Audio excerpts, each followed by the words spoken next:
la réingénierie des processus aujourd'hui est un levier donc de croissance et aussi est une avancée donc pour les entreprises qui souhaitent se transformer. Et dans le but, comme son nom l'indique, donc de revoir et remettre en état et en route des processus internes à l'entreprise. Donc, durant cette présentation qui va durer environ 25 minutes, en tout cas on essaiera de tenir les temps. Donc, je vais essayer de me présenter pour ceux qui ne me connaissent pas et aussi la structure à laquelle j'appartiens. Ensuite, donc on passera à des définitions des termes processus. Pour certains, ça peut être quelque chose de nouveau, ou on va peut-être aussi combler le manque ou les lacunes qu'ont certaines personnes. Et donc on attaquera avec le thème donc qui est la réingénierie de ces process.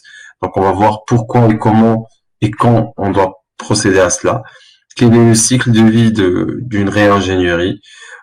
Quelles sont en fait les méthodologies et aussi les outils de modélisation de process, et aussi quelle est la stratégie d'implémentation. On finira avec des questions-réponses bien évidemment. Et là donc on laissera le champ libre à vous donc pour pouvoir vous poser ou nous poser les questions dont vous avez besoin. Pour démarrer, je me présente, donc Redouane Benchiriba. Je suis managing partner et cofondateur de Digital Trust. À mon actif, donc, il y a plus de 10 ans d'expérience dans l'accompagnement des structures africaines dans la transformation digitale. Donc, une transfo digitale qui a passé, qui est passée plutôt par tout ce qui est dématérialisation de processus au sein de l'entreprise, réingénierie de process, mise en place de solutions et autres.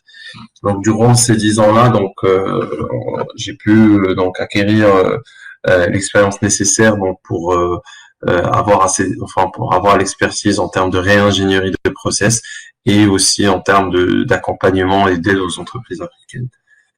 Donc de par mon travail, donc j'ai pu exécuter des projets dans différents pays, que ce soit le Sénégal, la Côte d'Ivoire, la Mauritanie, la Guinée aussi, le Niger et d'autres pays africains, et le Maroc. Donc Digital Trust est une ECN, donc c'est une entreprise de services numériques qui est spécialisée dans l'intégration et le conseil en digital. Donc on est basé à Casablanca et on est aujourd'hui 7 personnes. Donc on est constitué de 2 pôles, un pôle qui est donc orienté à intégration proprement dite, donc intégration de solutions, et un pôle conseil où on est amené donc à apporter une brique conseil à nos différents clients. Donc toutes nos équipes aujourd'hui sont certifiées et on travaille avec notamment des partenaires technologiques donc, qui nous accompagnent, qui nous aident dans cette présentation. Donc quelques définitions avant de démarrer, juste pour qu'on soit tous sur la même longueur d'onde et qu'on ait donc un processus, c'est un des une ou plusieurs fins, et entre il y a une multitude d'étapes. Du coup, c'est un ensemble d'activités qu'on peut mesurer dans. Et l'objectif final est d'avoir une sortie, un résultat qui est spécifique, que ce soit pour un client, pour un marché, pour un fournisseur ou autre. Et donc, pour avoir ce process, donc on va dire finalisé, et c'est un process, c'est une procédure en quelque sorte. Celle-ci va déterminer notre façon et notre manière de travailler au sein d'une organisation. Donc, quand on parle d'une demande d'achat, une demande d'achat, c'est un début. Quand je dis une ou plusieurs fins, dans ce cas-là, donc ça peut émaner à un bon de commande, ou bien ça peut être rejeté. Donc ça, c'est 2 fins différentes. Mais entre ce début et l'une de ces fins-là, on a éventuellement 2 étapes. Des étapes qui peuvent être successives, d'autres qui peuvent être en parallèle. On peut avoir un aiguillage au niveau du processus. Donc tout ça, on va essayer de le voir et de le détailler au fil de notre présentation. Donc, pour résumer, début, une ou plusieurs fins et des étapes au milieu. Bien évidemment, donc aujourd'hui, il n'y a pas une organisation au monde, une structure, une entreprise, une industrie qui n'a pas et qui ne fonctionne pas avec des processus, qu'ils soient formalisés ou pas. Des fois, c'est juste parce qu'on a pris l'habitude de travailler avec ce process ou de cette manière-là qu'on va pouvoir continuer à travailler de cette manière-là. Donc, il n'est pas formalisé. Des fois, c'est un processus qui est formalisé selon une procédure bien déterminée, avec des équipes qualité qui œuvrent pour le respect de la procédure, ainsi de suite. Au niveau de chaque étape de ce process, on va retrouver une ou plusieurs personnes donc, qui vont intervenir au niveau de chaque étape. Une demande d'achat, elle est validée par un NPA, ensuite elle est peut-être traitée par un responsable d'achat, elle est validée par le DG, et ensuite on génère le bon de commande. Donc, au niveau de chaque étape, on va retrouver une ou plusieurs personnes qui vont faire ce traitement. Et l'objectif ultime dans cette approche-là, c'est d'avoir ce qu'on appelle la performance opérationnelle. Et c'est vraiment ça qu'il faut garder en tête, c'est que on ne va pas venir dématérialiser ou bien travailler sur un process pour juste générer un bon de commande. Je donne l'exemple du bon de commande, c'est ce qui est parlant le plus pour tout le monde, mais l'approche ultime, c'est vraiment d'avoir et d'aller atteindre cette performance opérationnelle. On distingue aujourd'hui 3 types de process. Donc, il y a bien entendu les processus opérationnels, donc on va voir un peu le détail de chacun d'entre eux. Il y a les processus support et il y a les processus de pilotage. Donc, vous pouvez juste couper les micros, s'il vous plaît. C'est pas le moment.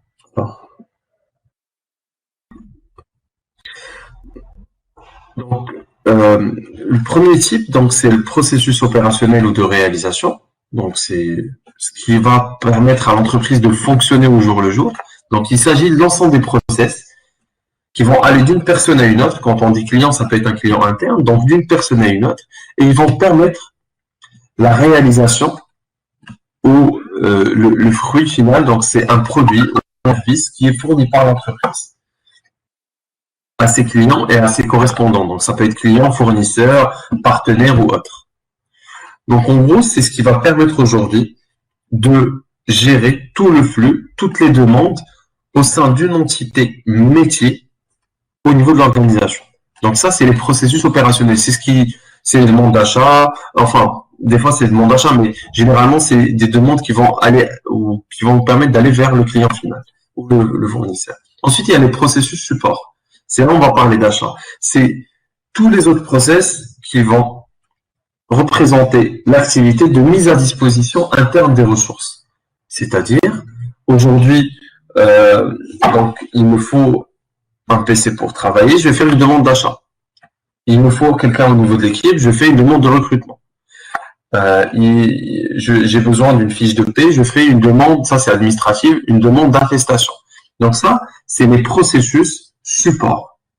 Il y en a certains qui n'aiment pas ce mot, surtout les gens de la RH, de la comptabilité ou autres, donc ils détestent ce mot support. Mais effectivement, ils sont là pour supporter et pour mettre à disposition les ressources nécessaires pour travailler et faire ce que la société fait en tant que métier. Elle peut elle peut produire du lait ou produire un PC, donc ça c'est les processus opérationnels, mais derrière, tout ce qui suit en interne, c'est des processus support. Au final, on va retrouver les processus, cette fois-ci dit, de pilotage. Les processus de pilotage, c'est ce qui permet au top management, donc, et aux gens qui mettent en place une stratégie au sein de l'organisation, de piloter toute l'activité de l'entreprise.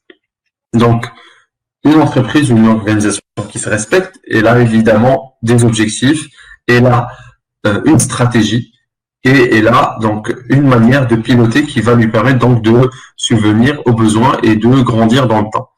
Donc, ces process qui vont permettre d'assurer la cohérence de tous les process qu'on a vus en amont, c'est-à-dire les process opérationnels, donc de réalisation, et aussi les processus support. Donc, L'idée là, c'est vraiment permettre au top management d'avoir une vision globale sur ce qui se passe au niveau des processus, donc au sein de l'organisation.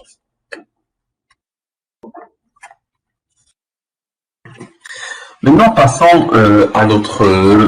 qu'on a fini avec la définition d'un process et ce que c'est. Donc, la réingénierie de process.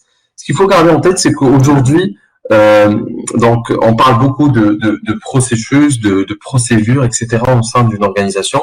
Mais malheureusement, ce que font la majorité des structures, ou en tout cas des gens chez qui je suis parti pour faire de l'accompagnement, ben en fait, il y a une procédure qui date de 10 ans et qui n'a pas changé. Sachant que, entre-temps, les habitudes des gens ont changé, la génération a changé, et aussi les besoins clients ont changé. Et c'est là donc où il va falloir vraiment faire une réingénierie, c'est-à-dire on va venir, on va voir tout à l'heure dans les détails, on va étudier, voir qu'est-ce qui ne va pas, qu'est-ce qui marche, qu'est-ce qui ne marche pas, afin de pouvoir mettre en place une nouvelle version du process. L'ingénierie de process selon deux messieurs qui sont, on va dire, des ténors dans ce domaine-là, donc Hammer and Champy. Donc, c'est deux messieurs qui ont créé des livres en ce qui concerne l'ingénierie de process. Donc, c'est une remise en cause fondamentale et une redéfinition radicale des processus opérationnels. Pourquoi? Pour, bien évidemment, obtenir des gains en performance qui sont des fois critiques et qui constituent aujourd'hui, donc, quand on parle de performance, on parle principalement de coûts. Ensuite, on parle de qualité de service et de produits. Et, bien évidemment, la rapidité et le SAV. Donc, coût, qualité, service et rapidité. Donc, pour faire de la réingénierie, comme ce qu'on peut voir à droite sur le schéma, donc on va identifier quels sont les process qu'on doit revoir. Ensuite, on va checker et faire une revue détaillée et une analyse détaillée du processus tel que ici. On va redesigner et retravailler le processus futur, donc le to be process. Et on va tester et implémenter le to be process qu'on a. Donc, c'est trois étapes clés et majeures qui vont permettre de passer un processus qui est devenu archaïque à un processus qui va permettre de gagner du temps, de l'argent et de gagner en qualité et en rapidité de service. Donc, ça, c'est la vue globale donc, par rapport à la réingénierie de process.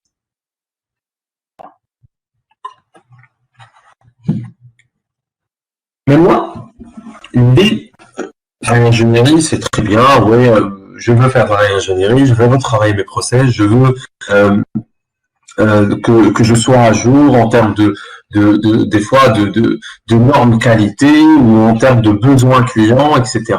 Quand est-ce que je dois faire ça? Bon. Il y a 3 moments. Le cycle de vie, au niveau du cycle de vie d'une structure, où on doit penser à la réingénierie. C'est quand on a le pouvoir, c'est-à-dire que la société est bien et les leaders dans son marché. Et quand on a le pouvoir, la réingénierie va me permettre de renforcer l'avantage concurrentiel, donc de creuser encore l'écart avec mes concurrents et d'être encore meilleur en termes de service client final. Le deuxième, on va dire le deuxième cas, entre guillemets, donc c'est quand on est en difficulté, soit une difficulté financière, soit une difficulté en termes de ressources ou autre. Donc ceci va me permettre, cette réingénierie, elle va me permettre d'établir une stratégie et un plan d'action pour le futur. Elle va me permettre aussi de consolider ma situation et ma position actuelle sur le marché. Donc je ne vais pas encore être dépassé par ceux qui ont le pouvoir. Et je vais éviter le retour et le pas en arrière. Donc, on va éviter toute détérioration et tout problème, donc, et revenir avec un pas en arrière.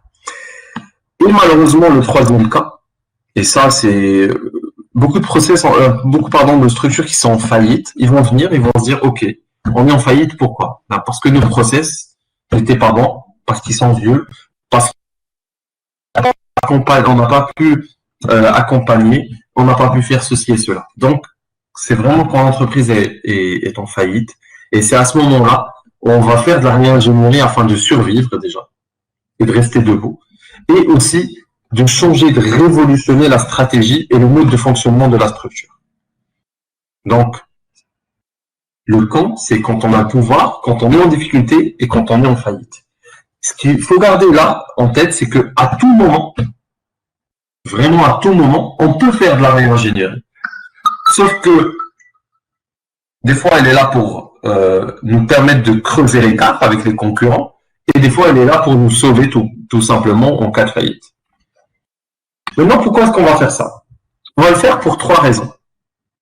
Si le client le demande, quand je dis le demande, c'est quand on a un besoin client, c'est qu'un client, il est exigeant, il est très sophistiqué, et s'il a besoin de changement. Pardon, il manque un petit M. Mais en tout cas, s'il a besoin de changement. Je vous donne un exemple très simple que j'ai vécu récemment chez un client. Donc, c'est une structure étatique qui a voulu révolutionner ses méthodes de travail. Donc, elle a opté pour une solution de digitalisation de workflow et on a pu l'accompagner dans cela, etc. Par contre, en face, elle avait un client exigeant. Et le client exigeant, c'était qui? C'était tout simplement le citoyen marocain. Donc, le citoyen marocain, aujourd'hui, il est connecté. Il veut plus se déplacer à une agence ou à une administration. Donc, l'exigence lui a, en fait, elle a tiré la structure, elle a tiré cette administration vers le haut, et en tout simplement lui permettant de dématérialiser un tas de processus, en mettant en place un extranet, afin, tout simplement, de permettre à cet utilisateur lambda qui est quelque part à 500 km de cette administration, de faire une demande, de faire une réclamation, de suivre sa demande, etc. Donc là, on a une exigence client qui va nous pousser à faire de la réingénierie, à revoir nos process et à les dématérialiser. Maintenant, on a la sophistication du client. Ça, c'est généralement dans du B2B. Et à ce niveau-là, on retrouve par exemple une structure, une industrie qui travaille toujours sur papier. Par contre, en face, c'est là son plus grand client qui est lui dématérialisé à 100% et qui lui dit, écoute, moi, à partir du 1er janvier 2023, par exemple, je veux que tous mes bons de commande, ou plutôt les factures que tu m'envoies, elles ne doivent plus transiter par voie papier. Donc maintenant, si vous voulez qu'on continue à travailler ensemble, il va falloir mettre en place un système d'information où on va consolider nos factures, etc. On vous fera le traitement des paiements et tout. Donc là, c'est la sophistication client qui va nous pousser à faire de la réingénierie, à revoir mes process et à les dématérialiser. Et bien évidemment, le troisième, on va dire la troisième option, c'est les besoins constants et les besoins en changement. Cette fois-ci, c'est interne. Et le client, il est interne. Donc, mes collaborateurs, donc c'est une nouvelle génération, une génération Y, qui est tout le temps connectée. Au lieu de faire une demande de congé, cette fois-ci sous format papier, la déposer, essayer de la suivre, etc. Elle va rentrer sur son téléphone, faire une demande de congé et pouvoir la suivre. Donc ça, c'est le premier, on va dire pourquoi, qui va me permettre de faire de la réingénierie. Deuxième option, ou deuxième, on va dire, cause, donc c'est la concurrence. Cette fois-ci, je suis, par exemple, une industrie, et mes concurrents, ils ont des process qui sont à la pointe de la technologie, ils ont des process qui respectent d'énormes qualités, par exemple, ils respectent des normes en termes d'hygiène, sécurité et tout. Par contre, moi, mes vieux process qui datent de 15 ans, 20 ans en arrière, ne respectent pas cela. Et cette fois-ci, cette concurrence va nous pousser à revoir nos process, qu'elles soient locales ou internationales, parce que maintenant, avec le libéralisme, avec tout ce qu'on vit en ce moment, donc on peut vite grandir. Maintenant, si nos process, eux, ne suivent pas, on sera vraiment sur le banc de touche. Et la troisième Donc cause, donc qui vont nous pousser à revoir nos process. Donc c'est le changement technologique. Ben, moi, j'ai l'habitude, par exemple, en tant que structure, qu'une organisation, de travailler sur de la S400, qui est un vieil outil pour ceux qui ne le connaissent pas ou pour les tout jeunes. Donc c'est un vieil outil d'IBM qui est un écran noir. Ben maintenant, si je change pas, si je migre pas, ou bien si je n'utilise pas des outils de ce qu'on appelle de modernisation, ben je vais rester vraiment en arrière. J'aurai du mal à certains moments à accompagner ce changement-là. Et comme la dernière, on va dire, cause, donc c'est les préférences clients. Ça rejoint ce que je disais au départ, donc en termes d'exigence. Donc c'est des clients qui demandent et qui ont besoin de changement. Maintenant, quand on parle quand on sait quand est-ce qu'on doit le faire et pourquoi on doit le faire, maintenant si on le fait, c'est bien. Mais quels sont les objectifs? Les objectifs, le premier, et c'est on va dire le plus, on va dire l'élément crucial dans tout ça, c'est de réduire les délais. Parce que quand on réduit les délais, forcément, on va réduire les coûts et tout ce qui suit. Donc, réduire les délais et améliorer un temps de réponse. Je vous donne un exemple aussi. J'ai un service SAV. Je suis un fournisseur de téléphonie. J'ai un service SAV, pardon, qui est lent. Ou bien la personne doit appeler, on doit la passer par 3 personnes avant qu'elle ait une réponse. Donc ça, c'est un service qui va pousser les gens à quitter mon service télécom, c'est-à-dire l'opérateur. Maintenant, si je l'améliore, si je fais de la réingénierie, si je dis que la première personne qui répond doit au moins donner une réponse, qu'elle soit une réponse basique, en tout cas, elle doit donner une réponse, là, je vais améliorer mon process, je vais réduire mes délais. Et donc, je vais garder ce client. Je vais gagner en productivité, ce qui a l'élément qu'on voit à la fin. Donc, première chose, c'est réduire les délais. Deuxième objectif, c'est réduire les coûts. Donc, et ça suit forcément premier. Quand on réduit un délai, on réduit forcément le coût. Troisième objectif, améliorer la qualité de service qu'on offre, que ce soit en interne ou en externe. Donc, j'améliore une qualité de service. Ça peut être un processus interne, comme ça peut être un processus en externe avec un client, un partenaire ou un fournisseur. Quatrième objectif, donc, c'est l'innovation. On est en 2022. Maintenant, on voit très mal des sociétés, des organisations qui travaillent toujours sur des fichiers Excel, qui sont partagés sur un dossier réseau, etc. Alors qu'il y a des solutions qui permettent de dématérialiser les process et d'avoir tout ça sur un cloud ou en prémisse ou autre, afin de pouvoir suivre tous mes process et toutes mes procédures. Et bien évidemment, le dernier objectif, c'est gagner en productivité. Donc, c'est pouvoir garder, par exemple, sur l'industrie, un flux tendu, ne pas avoir de temps de coupure, faire du just-in-time à la Toyota, etc. Donc, quels sont les principes, on va dire, de la réingénierie? Le premier, c'est la polyvalence des personnes. Donc, si on n'a pas des personnes qui sont polyvalentes, si on ne pousse pas les gens à ce qu'ils soient polyvalents au sein d'une structure, et je vois parmi les présents des gens que je connais très bien et qui sont à la tête de certaines structures, on a mal quelque part. C'est-à-dire qu'aujourd'hui, on ne peut pas avoir une structure qui est monotone, des gens qui ne savent faire qu'une tâche, ils ne peuvent pas assurer une autre tâche, etc. Et c'est cette polyvalence-là qui va me permettre aujourd'hui de faire de la réingénierie, qui va me permettre de repositionner mes collaborateurs dans des process, etc. Deuxième principe, donc, c'est de fournir une info et une aide partout. Donc, là où les gens ont besoin d'une information, ils vont la retrouver.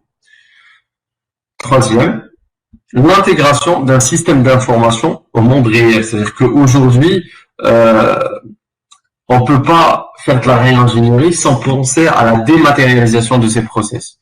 D'ailleurs, j'en place une. Donc aujourd'hui, le Digital Trust accompagne les structures dans la réingénierie et aussi dans l'intégration de solutions de dématérialisation de process. Donc, on va permettre non seulement de retravailler, revoir les process, mais aussi de les intégrer et de les mettre en place dans un système d'information qui permet donc de suivre ces processus-là. Une centralisation virtuelle, c'est-à-dire que j'ai pas besoin d'appeler une personne pour avoir une info. Quand je suis sur mon système d'information, j'ai l'info. Si j'ai droit à cette info-là, je l'aurai. On peut aussi, à travers la réingénierie, à travers la revue des process, paralléliser certaines activités. Je vous donne un exemple très concret là-dessus, et c'est du vécu. Lors d'un process de recrutement chez un client, donc quand la personne, donc on préparait l'arrivée de la personne, donc c'est ce qu'on appelait l'arrivée nouveau collaborateur. L'arrivée de la personne, bon, il y a le manager qui déclare l'arrivée. Ensuite, c'était validé par la RH. Ensuite, on appelait le gars de l'IT pour acheter le PC, préparer le téléphone, etc. On appelait le gars une fois que c'est fait, on appelait le gars des moyens généraux pour préparer peut-être une voiture, les accès, etc. Le bureau, machin et tout. Et ensuite, on revenait. C'était tout un process. Quand on l'a revu, quand on a refait l'ingénierie de ce process-là, c'était le manager qui demande. Et ensuite, il y avait 3 étapes en parallèle. Les RH qui préparent le contrat. En même temps, il y avait le monsieur ou la dame généraux pour préparer les locaux, donc le bureau, la chaise, les fournitures et tout. Et l'IT qui aurait le PC, le téléphone et autres. Et une fois ces étapes, on revient vers le manager et lui dire tout est prêt. Donc, on n'aurait pas pu faire ces étapes en parallèle. On a gagné du temps. Parce qu'on n'attend pas à ce que l'un termine pour l'autre étape, ou l'autre action, ou activité. Et donc ce gain de temps, c'est un gain d'argent, c'est un gain en productivité, ce qu'on a vu tout à l'heure. Et c'est là, si vous vous rappelez, j'ai parlé au tout début, c'est là où on a atteint la performance opérationnelle. Donc les gens, ils sont focalisés sur une tâche, ils font une tâche et ils peuvent la faire en parallèle. Et ça, c'est une performance opérationnelle.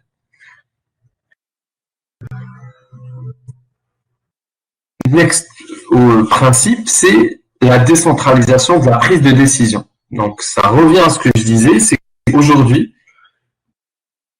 au lieu, à chaque fois, de remplir une demande, qu'elle soit envoyée au niveau du ministère, et ça aussi, c'est un exemple que, désolé, je vous donne trop d'exemples, mais ça vous permet aussi de vous projeter, d'avoir une idée très claire.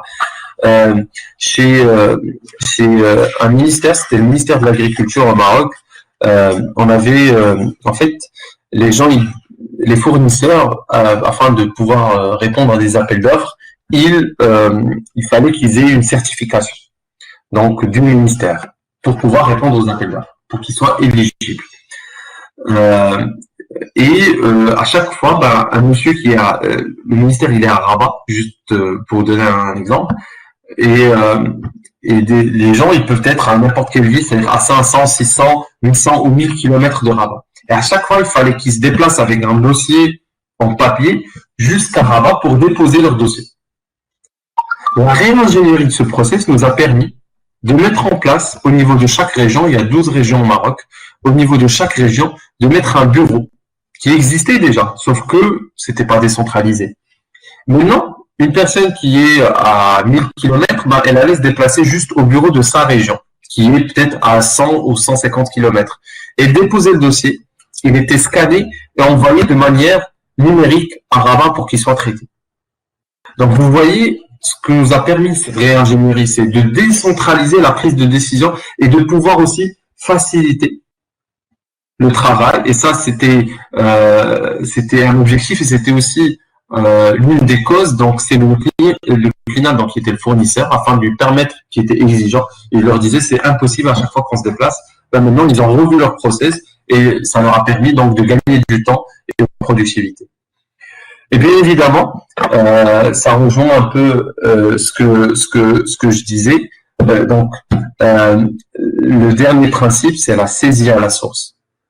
Au lieu d'avoir 3 saisies, au lieu que 3 personnes saisissent un formulaire, donc on aura une seule saisie L'exemple que je viens de donner, donc c'était au niveau de la région où il y avait le scan, on faisait le scan de tout le dossier, on remplissait le formulaire au niveau de la région et tout était envoyé à Rabat juste pour traitement. Il n'y avait plus aucune saisie au niveau de la centrale. Passons au cycle de vie. Donc le cycle de vie, d'une réingénierie. Donc ça commence tout d'abord par une vision. Donc une vision qui peut être stratégique. Ensuite, on passe à l'identification des processus qu'on doit ou qui vont subir une réingénierie. On va les analyser, on va les revoir, c'est-à-dire les reconfigurer.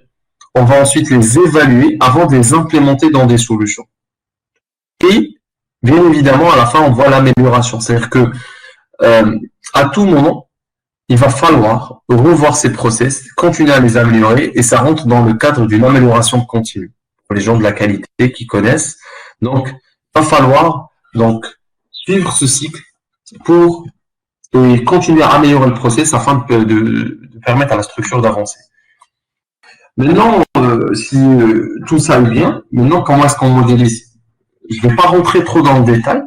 Il y aura, s'il y a beaucoup de présence, donc c'est ce que je vois un peu à l'écran, donc on va peut-être prévoir un cours autour de la réingénierie des process au niveau de la plateforme e-learning du cluster Digital Africa. Donc un cours que vous pouvez suivre et donc où on va vraiment rentrer dans le détail de modélisation. Mais là, c'est vraiment pour vous donner juste quelques notions. Donc, quand on veut modéliser, on va suivre ce qu'on appelle le BPMN. Donc, BPMN, c'est pour Business Process Modeling Notation. Donc, c'est une notation graphique qui est standardisée de par le monde et qui permet de modéliser toutes les procédures de l'entreprise. Donc, aujourd'hui, on est en V2 et aujourd'hui, il y a des solutions qui permettent de le faire, notamment Microsoft Visio, que tout le monde connaît. Il y a aussi Aris, il y a Bonita et il y a Blue Way Process. Donc ça, c'est des solutions que vous pouvez utiliser pour retravailler vos process. Maintenant, ces solutions vont vous permettre de retravailler, d'avoir la procédure, donc le processus schématisé. Pour l'implémentation, ça, c'est autre chose. Donc là, il y a des solutions d'implémentation et de dématérialisation de process, notamment par Digital Trust. On accompagne donc dans la mise en place de solutions de dématérialisation de processus en mettant en place des intranets avec des processus dématérialisés ou des extranets avec aussi des process dématérialisés. Et cette stratégie, donc, tout d'abord, on commence par un benchmark. Donc, il va falloir examiner qu'est-ce qui se passe ailleurs. Et ça aussi, c'est le retour d'expérience avec lequel on vient quand on veut faire de la réingénierie. Quand je vois un client, je lui dis, ben, écoutez, X et Y et Z, voilà comment ils travaillent. On essaie de prendre le meilleur et de l'adapter à ce que vous faites pour avoir un processus optimal. Deuxième brique au niveau de cette stratégie-là, c'est la collaboration. Et on ne peut pas faire de la réingénierie, on ne peut pas revoir des process sans faire appel à toutes les parties prenantes. Et ça, je peux vous dire que si on ne le fait pas, on va se retrouver avec des gens qui vont jamais travailler avec ce process parce que eux, ils n'étaient pas impliqués. Ou parce que ils étaient concernés, ils n'étaient pas impliqués, ou parce que c'est juste des personnes qui sont là pour mettre des bâtons dans les roues. Parce que quand on implique le plus de monde, on aura quelques réticences au départ, mais ils vont finir par suivre.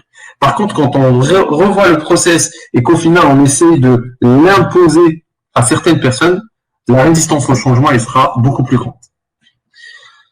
Troisième brique, c'est la communication. Quand on va faire de la réingénierie, quand on veut mettre en place un nouveau process, on doit communiquer autour, informer les personnes concernées, que ce soit des clients, que ce soit les fournisseurs, que ce soit les partenaires, que ce soit des gens en interne. Quatrième brique, faire des réunions. C'est pas pour être réunionnite, mais c'est surtout pour suivre l'évolution et avoir en passion et l'appui des intervenants de chaque étape. Donc, je sélectionne mon process, je désigne la process team, donc l'équipe qui va travailler sur ce process-là. On comprend le as is, donc le process tel qu'il est en ce moment. On va mettre en place une communication autour de ce nouveau process. On va mettre en place le plan d'action et on va exécuter ce plan. Donc, voilà en fait un tour global. J'ai essayé d'être très bref pour ne pas vous retenir très longtemps, mais j'avais dit parler de 20-25 minutes. Je crois qu'on l'a un peu dépassé. Donc, est-ce qu'il y a des questions? Si vous avez des questions, donc le chat je crois qu'il est ouvert. Je vais juste.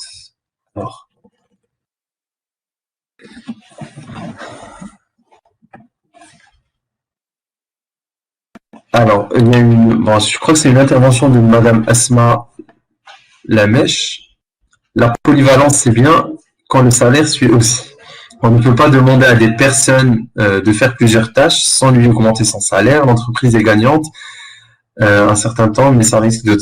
Voilà, car ces personnes vont en avoir marre. Ouais, je comprends.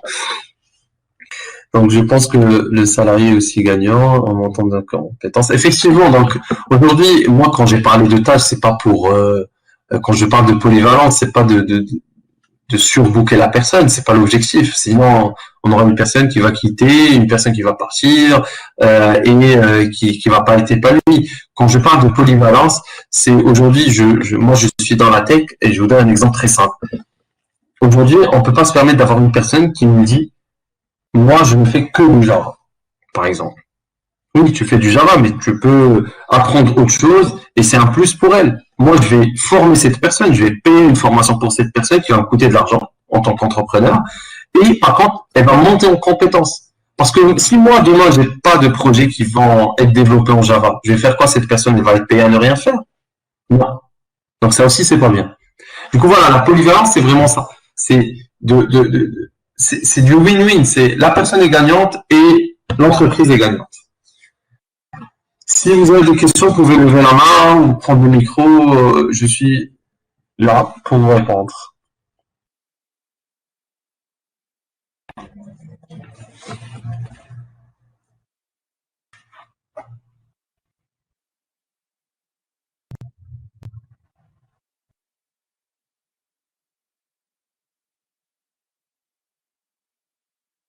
Pas de questions.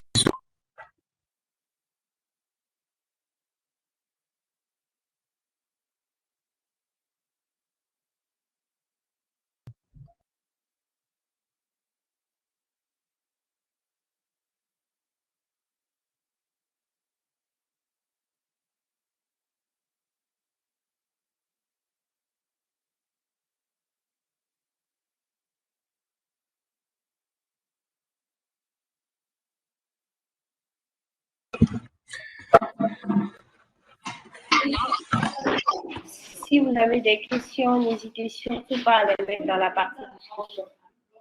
Donc, je vois qu'il y a quelques-uns qui sont en train d'écrire. Ok, bah on va attendre. Parfait.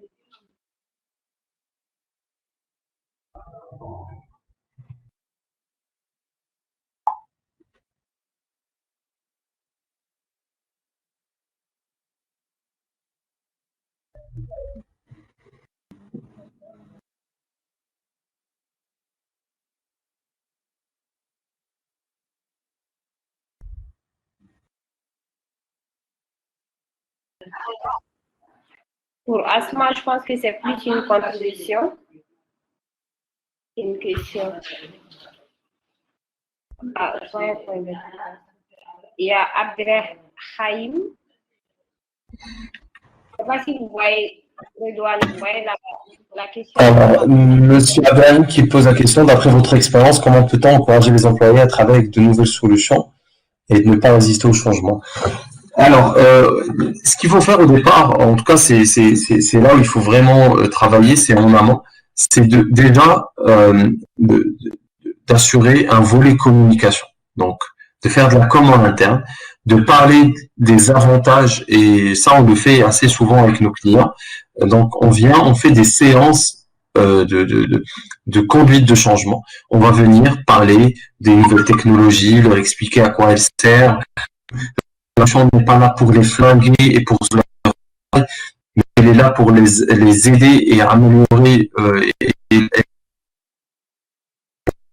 on n'est pas là pour aller flinguer du tout le but. Donc c'est cette chose va nous permettre de les accompagner tout on va dire, de ce pas de Word, des mails à une plateforme digitalisée.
Ça marche, ça, Abdelrahim, on vous transmettra. Donc, je crois que vous pouvez retrouver l'enregistrement complet de la présentation, n'est-ce pas, Marianne? Et donc, on partagera avec vous. Donc, pour mes coordonnées, donc si vous voulez qu'on reste en contact, voilà. Donc, juste pour info, donc on est une ESN et aujourd'hui on accompagne les structures africaines dans la dématérialisation de workflow et aussi enfin on fait de l'accompagnement en termes de réingénierie de process.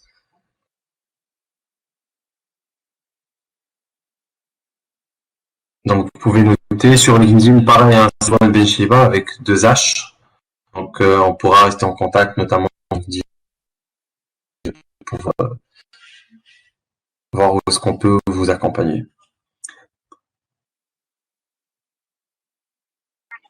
Parfait. Merci beaucoup, Redouane. Ah oui, c'est que moi je connais des gens qui sont dans cela, mais voilà, c'est vrai que c'est beaucoup de tâches. Maintenant, c'est au manager aussi de cette personne-là de l'affectation. Voilà, c'est le rôle du manager principal de s'assurer de ça. Voilà, je crois qu'il n'y a plus de questions. En tout cas, voilà mes coordonnées. Vous pouvez aussi m'ajouter sur LinkedIn s'il y a besoin. Si vous avez des questions ou quoi que ce soit, ce sera un plaisir de vous rendre. Merci beaucoup. Merci infiniment pour cette d'être présent. Pour vos disponibilités. Et merci à tous les participants qui ont pris part à cette conférence. Et on espère vous avoir. Merci, Marianne. Merci. Au revoir. Merci, au revoir. Bonne fin de journée à vous tous.